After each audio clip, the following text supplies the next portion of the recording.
Students, welcome back to the second part of financial statement analysis. पहला part हमने आपके साथ फाइनेंशियल मैनेजमेंट का ये बहुत इंपॉर्टेंट चैप्टर है। पहला पार्ट ऑलरेडी आपके साथ काफी हद तक काफी सारी चीजों को डिस्कस कर लिया था। उसमें हमने techniques of financial statement analysis पढ़ा था, जहां पे हमने डिफरेंट टेक्निक्स को शॉर्ट में समझा था। उसमें से कुछ थोड़ी सी इंपॉर्टेंट और क्रिटिकल टेक्निक्स हैं, उनको आइए डिटेल में समझते हैं। और आज हम कुछ आपको रेशियो के फॉर्मुलेस बताएंगे और उनको सॉल्व करना समझेंगे। तो आज का जो पोर्शन है going to be very very important, तो प्लीज बिल्कुल आखिरी तक वॉच करिए और छोटी छोटी चीजों को नोट कर लीजिए, जिससे कि आपके माइंड में किसी भी तरीके का डाउट ना रहे।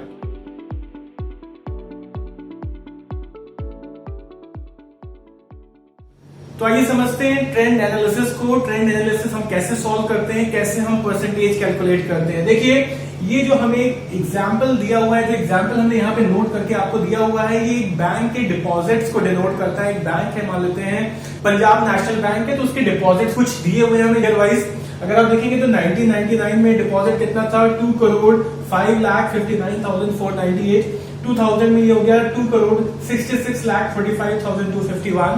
ठीक है, अब हमें ट्रेंड फाइंड आउट करना है कि किस बेसिस पे इंक्रीज हो रहा है, डिपॉजिट का परसेंटेज किस बेसिस पे इंक्रीज हो रहा है। तो यहाँ पे अगर आप देखेंगे तो बेस ईयर हमने 1999 को लिया हुआ है और 1999 को हमने 100% मान के चला है। तो जब हम 1999 का परसेंटेज निकालेंगे तो ये ऑलरेडी कितना हो जाएगा, ये 100% हो जाएगा, क्योंकि हमने ऑलरेडी इसको 100 लेकर के चल रहे हैं यहाँ पर।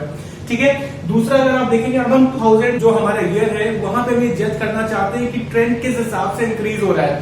तो यहाँ का डिपॉजिट अगर आप देखेंगे तो कितना दिया, 2,66,45,251। अब इसको अगर हम ठीक है इससे डिवाइड कर दे तो हमें ये पता चल जाएगा कि हमारे डिपॉजिट में कितने का ग्रोथ है। अब अगर आप देखेंगे तो ये हमने आपको कैलकुलेशन भी यहाँ पे दिखाया हुआ है। 2,66,45,251 को हमने 2,05,59,000 से डिवाइड कर दिया, तो हमारे पास जो वैल्यू आई है वो आई है 129.6%, और यही हमारा ट्रेंड कह रहा है।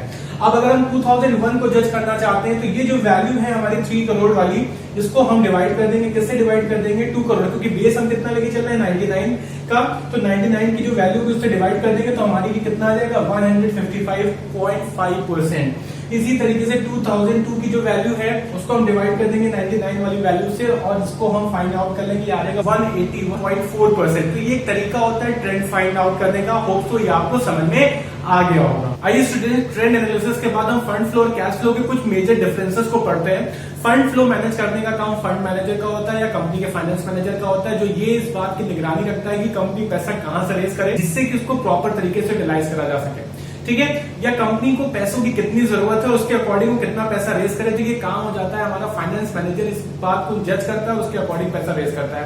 देखिए, सबसे पहला फंड फ्लो के अंदर हम ये पढ़ते हैं कि पैसा कहां से रेज करा गया, वर्किंग कैपिटल कहां से रेज करा गया और कहां यूटिलाइज करा गया एक पर्टिकुलर पीरियड ऑफ टाइम के अंदर। तो ये हमारा फंड फ्लो के अंदर आ जाता है। मतलब फाइनेंस मैनेजर ने पैसा किस सोर्स से रेज करा और उसको कहां पे इन्वेस्ट करा दिया या कहां पे यूटिलाइज कर दिया, तो ये हमारा फंड फ्लो के अंदर हो गया। तो देखिए लिखा भी हुआ है, explains how working capital is raised and used. तो बहुत इंपॉर्टेंट वर्ड है यहाँ पे, एक रेज्ड और एक यूज्ड। ठीक है, तो रेज कहां से करा और यूज कहां कर दिया, तो इसको जब हम जज करते हैं तो हमारा फंड फ्लो के अंदर आ जाता है। कैश फ्लो के अंदर अगर आप देखेंगे तो inflow and outflow of cash. ठीक है, जितना पैसा हमें रिसीव हुआ, हमने जितने पेमेंट्स कर दिए, तो रिसिट एंड पेमेंट का इन शॉर्ट अगर हम देखेंगे एनालिसिस करते हैं तो वो कैश फ्लो कहलाता है।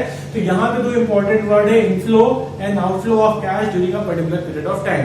दूसरा अगर आप देखते हैं तो ये सेम चीजें बोली गई है जब हम वर्किंग कैपिटल से रिलेटेड बात करते हैं। देखिए, वर्किंग कैपिटल जो है हमारा एक तरीके से करंट एसेट से डील करता है। तो जब हम वर्किंग कैपिटल से रिलेटेड बात करते हैं तो हमारा फंड फ्लो के अंदर आता है। तो increase and decrease in working capital, तो ये पार्ट हमारा किसके अंदर कंसीडर करा जाएगा, हमारा फंड फ्लो के अंदर कंसीडर करा जाएगा। लेकिन जब हम कैश रिसिट और पेमेंट से डील करते हैं या कैश रिसिट और पेमेंट की बात करते हैं तो हमारा अगर आप देखेंगे तो कैश फ्लो का पार्ट बन जाता है। तो कैश फ्लो के अंदर रिसिट और पेमेंट को ही कंसीडर करते हैं मेजरली। ऑब्जेक्टिव क्या है, फंड फ्लो का क्या ऑब्जेक्टिव है, देखिए, how resources have been mobilised and used. मैं आपको ऊपर बता चुका हूं कि रिसोर्सेज जो हमने जनरेट करे हैं, जो पैसा हमने रेज करा है, उसको हमने कैसे यूज करा, कहां मोबिलाइज करा, जिससे कि किसी भी तरीके का बर्डन हमारी कंपनी के ऊपर क्रिएट ना हो। तो प्रॉपर यूजेज या प्रॉपर मोबिलाइजेशन ऑफ फंड की जब हम बात करेंगे तो हमारा जो है फंड फ्लो के अंदर चला जाता है। दूसरा अगर आप देखेंगे तो यहाँ क्या ऑब्जेक्टिव है कैश फ्लो के अंदर, causes of change in cash between two balance sheet date. ठीक है, तो यहाँ पर हम जानने की कोशिश करते हैं कि वो कौन से रीजन है जिससे कि हमारी बैलेंस शीट में जो पैसों का लेन देन है उसमें चेंज आ रहा है। ठीक है, मान लेते हैं कि आज हमारे पास कैश जो है 5 करोड़ का था, आज डेट मान लेते हैं 4 मई है। ठीक है, 2 दिन बाद अगर वो घट करके 2.5 करोड़ हो जाता है तो हम इसको जज करने की कोशिश करेंगे कि क्या ऐसा कॉज था, क्या ऐसा रीजन था कि हमारा कैश फ्लो है जो है वो कम हो गया। तो 2 बैलेंस शीट की डेट्स के बीच में हम ये जानने की कोशिश करते हैं कि पैसों का कितना ट्रांजैक्शन हो रहा है, कैसा पैसों का कैसा लेन देन हो रहा है। ठीक है, तो वो हमारा हो जाता है कैश फ्लो का पार्ट। होप सो ये कुछ मेजर चीजें आपको समझ में आ गई होगी। आइए स्टूडेंट समझते हैं रेशियो एनालिसिस को। रेशियो एनालिसिस में अगर आप देखेंगे तो liquidity ratio, activity ratio, solvency ratio, profitability ratio, ये 4 तरीके के रेशियोज पढ़ने हैं, प्लस इनसे रिलेटेड न्यूमेरिकल्स करने हैं। देखिए सबसे पहले लिक्विडिटी रेशियो। लिक्विडिटी रेशियो अगर आपने अकाउंट्स कभी भी जिंदगी में पढ़ी है क्लास 12th में, तो आपने लिक्विडिटी रेशियो जरूर पढ़ा होगा। लिक्विडिटी रेशियो जैसा नाम सजेस्ट करता है, ये किसी भी बिजनेस कंसर्न की लिक्विडिटी को मेजर करने में मदद करता है। साथ ही साथ उसको ये भी बताता है कि वो करंट ऑब्लिगेशन फेस करने में कितनी ज्यादा पोटेंशियल लगती है, और अपनी चीजों में अगर आप देखेंगे तो करंट एसेट और करंट लायबिलिटीज के बीच का रेशियो भी बताती है। इसमें 2 सबसे बड़े रेशियो आते हैं, करंट रेशियो और एक क्विक रेशियो। इनको हम लोग सिग्निफिकेंट रेशियो के नाम से भी जानते हैं। तो करंट रेशियो का जो अगर आप देखेंगे तो जो वैल्यू होती है सिग्निफिकेंट रेशियो में 2:1 होती है, और क्विक रेशियो का मेजरली 1:1 का हम लोग मान के चलते हैं।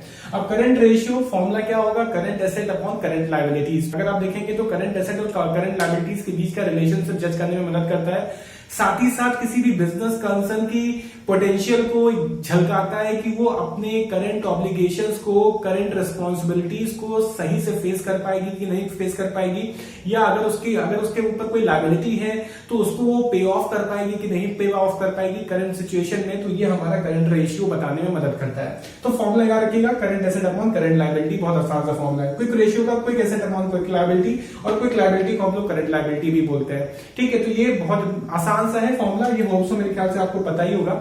नेक्स्ट आ जाते हैं एक्टिविटी रेशियो। एक्टिविटी रेशियो को हम लोग टर्नओवर रेशियो भी बोलते हैं, याद रखिएगा। एक्टिविटी रेशियो में 4 तरीके के रेशियो आते हैं, stock turnover ratio, debtor turnover ratio, credit turnover ratio and working capital turnover ratio. ये 4 तरीके के रेशियो है। देखिए इस रेशियो की सबसे बड़ी खासियत ये है कि बिजनेस की एफिशिएंसी को जज करने में ये इंपॉर्टेंट रोल प्ले करता है। किसी भी ऑर्गेनाइजेशन की एफिशिएंसी को जज करने में कि उसके करंट एसेट्स कितने पोटेंशियल है, उसके एसेट्स कितने पोटेंशियल है ऑब्लिगेशंस को फेस करने में, या लॉन्ग रन में अगर आप देखेंगे तो उस कंपनी के एसेट उसकी कितनी मदद करने वाले हैं उसकी लायबिलिटीज को पे ऑफ करने में। ठीक है, तो यहाँ पे अगर आप देखेंगे तो ये एफिशिएंसी को जज करता है। इतना शॉर्ट में याद रखिएगा। इसको हम लोग टर्नओवर रेशियो के नाम से भी जानते हैं। अब याद कैसे करना है ये ज्यादा इंपॉर्टेंट है। देखिए स्टॉक टर्नओवर रेशियो, एक चीज हमें सारे रेशियो में आपको कॉमन बताते हैं, जिस नाम से ये स्टार्ट होगा ना वो अगर आप देखेंगे तो उसको हम नीचे की तरफ लिखेंगे। ठीक है, तो स्टॉक टर्नओवर रेशियो फॉर्मूला बनेगा cost of sales divided by average inventory. Inventory को हम लोग क्या बोलते हैं, स्टॉक बोलते हैं, और यहाँ पे एवरेज वर्ड लग जाता है सबके साथ, बस ये याद रखिएगा। ठीक है, तो एक्टिविटी रेशियो में सारे जितने भी रेशियो है सब में हम एवरेज से डिवाइड करेंगे। जैसे स्टॉक है तो एवरेज स्टॉक हो गया। दूसरा अगर आप देखेंगे तो डेटर टर्नओवर रेशियो, तो डेटर टर्नओवर रेशियो में क्या होगा, credit sale divided by average debtor. ठीक है, तो इसी नाम के आगे बस एवरेज लगा देना है। क्रेडिट टर्नओवर रेशियो में अगर आप देखेंगे तो credit purchase divided by average credit. ठीक है, and working capital turnover ratio में sales divided by net working capital. तो एक्टिविटी रेशियो ये 4 रेशियो है, याद रखिएगा। ठीक है, और साथ ही साथ अगर आप देखेंगे तो एफिशिएंसी, बिजनेस की एफिशिएंसी जज करने में, और बिजनेस का अगर आप देखेंगे तो बिजनेस का पोटेंशियल जज करने में ये रेशियो हमारी मदद करते हैं। ठीक है, और इनको 4 है तो इसको 4 को याद करने का, 3 तो बहुत आसान है। 3 में जो नाम होगा बस उसी से ही एवरेज लगा के डिवाइड कर देना है। जो लास्ट वाला वर्किंग कैपिटल है तो sales divided by net working capital. ठीक है, तो ये याद रखिएगा, ये 4 फॉर्मूले। अब इनके बेसिस पे कहिए एक न्यूमेरिकल देख लेते हैं कि इन फॉर्मूले को हम कैसे सॉल्व करेंगे अगर न्यूमेरिकल हमारे सामने आ जाता है।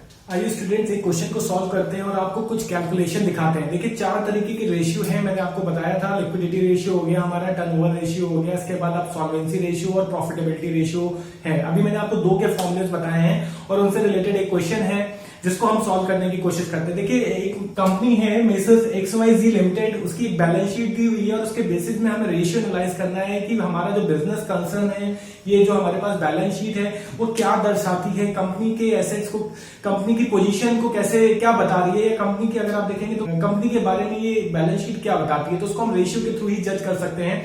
तो आइए रेशियो को देखते हैं कैसे सॉल्व करना है। ये हमारा लायबिलिटीज साइड हो गया, ये हमारा एसेट साइड हो गया, दोनों का जो बैलेंस दिया वो 40,000 है। अब सबसे पहले अगर आप देखेंगे तो कुछ इंपॉर्टेंट चीजें दी है एसेट में। आपका फिक्स एसेट दिया 26,000, करंट एसेट में अगर आप देखेंगे तो cash, inventory and salary debtors, आपको कैश दिया 1,000, इन्वेंट्री 3,000, सैलरी डेटर्स 4,000, स्टॉक 6,000। ठीक है, इसी तरीके से लायबिलिटीज के कुछ क्वेश्चन में अगर आप देखेंगे तो करंट लायबिलिटीज हमारा इधर क्रेडिटर्स 1200 है, बिल्स पेएबल हमारा 2000 है, आउटस्टैंडिंग एक्सपेंसेस अगर आप देखेंगे तो 200 है, टैक्स प्रोविजन 2600 है। तो इन सबको अगर हम चारों को ऐड कर देंगे तो ये हमारी करंट लायबिलिटी बन गई। ठीक है, जो हमें पे ऑफ करना है करंट लायबिलिटी। ये हमारा अगर आप टोटल इनको एड अप कर देते तो आपका ये बन जाता है 2600 प्लस 200 और फिर ये 200 हो गया 3,000, 4,000, टोटल 6,000।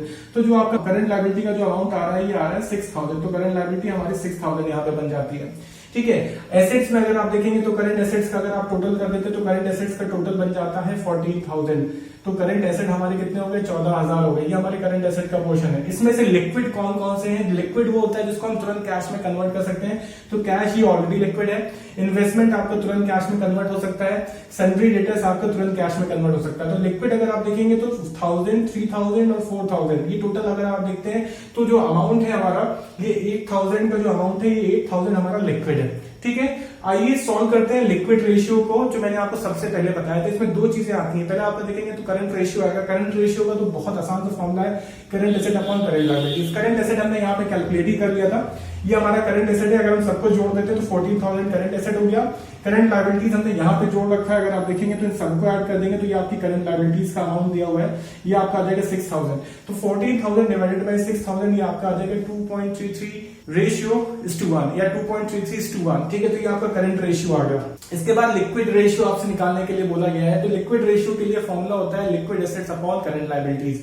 क्विक रेशियो बोला जाता, तो क्विक रेशियो भी वही चीज होती है, quick assets upon current liabilities. Divide हमें करंट लायबिलिटीज से ही करना है हमेशा। तो करंट लायबिलिटी अगर आप देखेंगे तो लिक्विड मैंने अभी आपको यहाँ पे बताया था कि ये चार चीजें हमें करंट एसेट्स में दी हैं, लेकिन इसमें से लिक्विड कौन सी है? लिक्विड हमारा कैश है, इन्वेंट्री है, सन्ड्री डेटर्स, जिसको हम तुरंत कैश में कन्वर्ट कर सकते हैं। तो ये तीनों को अगर हम ऐड कर देते हैं तो ये 8,000 हो गया। ठीक है, इसके बाद अगर आप करंट लायबिलिटीज देखेंगे तो करंट लायबिलिटीज हमने यहाँ पे कैलकुलेट करके रखा है 6,000। तो 8,000 डिवाइडेड बाय 6,000 ये आ जाएगा आपका 1.33:1। ठीक है, तो ये हमारे दो रेशियो हो गए जो हमने आपको कैलकुलेट करके बता दिया। ठीक है, आपको कोई डाउट है तो प्लीज हमें कमेंट कर दीजिए, हम आपको आगे इसको और क्लेरिफाई कर देंगे। होप सो हमने अपने लेवल पे काफी चीजें समझाने की कोशिश करी है। कोई भी प्रॉब्लम है तो हमें कमेंट करिए, इंस्टाग्राम पे फॉलो करिए। अब जो इसका नेक्स्ट पोर्शन आ रहा है वहां पे हम आपको और भी, जैसे अगर आप देखेंगे तो solvency ratio, profitability ratio, turnover ratio के न्यूमेरिकल्स को प्रॉपर सॉल्व करके बताएंगे, सबका कैलकुलेशन बताएंगे कि कैसे सॉल्व करना है, और वहीं पे ये चैप्टर वाइंड अप हो जाएगा। फिर इसके बाद हम एक नेक्स्ट पोर्शन के साथ आएंगे। होप सो आज का पोर्शन आपको इंटरेस्टिंग लगा होगा। कोई भी डाउट है, कोई भी क्वेरीज है तो प्लीज कमेंट कर दीजिए, हम आपकी क्वेरीज जरूर सॉल्व करेंगे। वीडियोस को लाइक जरूर करिए, ज्यादा लोगों तक पहुंचाइए, एंड अगर आपने सब्सक्राइब नहीं करा तो प्लीज डू सब्सक्राइब, या पहली बार देख रहे हैं तो सब्सक्राइब करिए। ऐसे हम और भी कई सारे वीडियोस आपके लिए लेकर के आने वाले। Thank you so much and all the best.